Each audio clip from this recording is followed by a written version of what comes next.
Una mejor manera de vivir, con el pastor Robert Costa. Quiero que hoy meditemos en algo que la Biblia le da prioridad, el precio que fue pagado por ti y por mí. Y nuestro texto está en 1 Corintios 6:20. Porque habéis sido comprados por precio, glorificad pues a Dios en vuestro cuerpo y en vuestro espíritu, los cuales son de Dios. Hace algunos años, un pastor vivía cerca de un hombre a quien le gustaba discutir acerca de asuntos religiosos. Tenían buenas relaciones y de vez en cuando se prestaban libros. Las discusiones siempre eran amigables. Aunque pertenecían a diferentes confesiones religiosas, ellos de todas maneras sabían cómo hablar, cómo discutir de una forma amigable. Y en cierta ocasión, el vecino del pastor le formuló una pregunta que le resultó difícil de contestar. Su pregunta fue: ¿a quién pagó Cristo el precio de nuestra redención?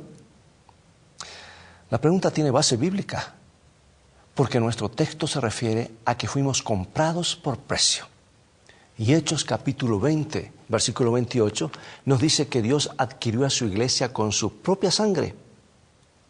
Y mientras el pastor trataba de contestar la pregunta, se dio cuenta de que si Cristo hubiera pagado el precio de nuestra redención al Padre, nos habría amado más que éste.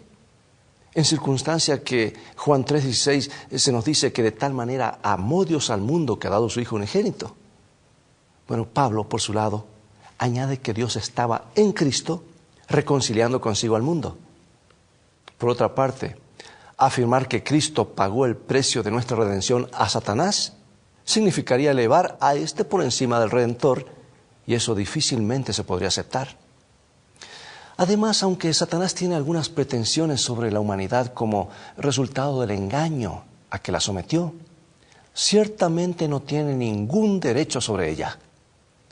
Después de pensarlo bastante, el pastor llegó a la conclusión de que Cristo no pagó el precio de nuestra redención ni al Padre ni a Satanás, sino a los requerimientos de la justicia. Esto parecía razonable. Cuando por fin habló a su amigo y le dio esta explicación, y parece que lo satisfizo.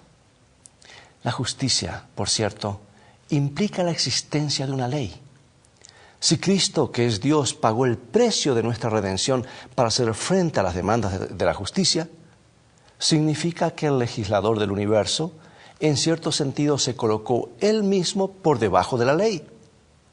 Puesto que es un Dios soberano, debe de haberlo hecho por propia voluntad, porque al ser la autoridad suprema del universo, nadie podía someterlo a la ley.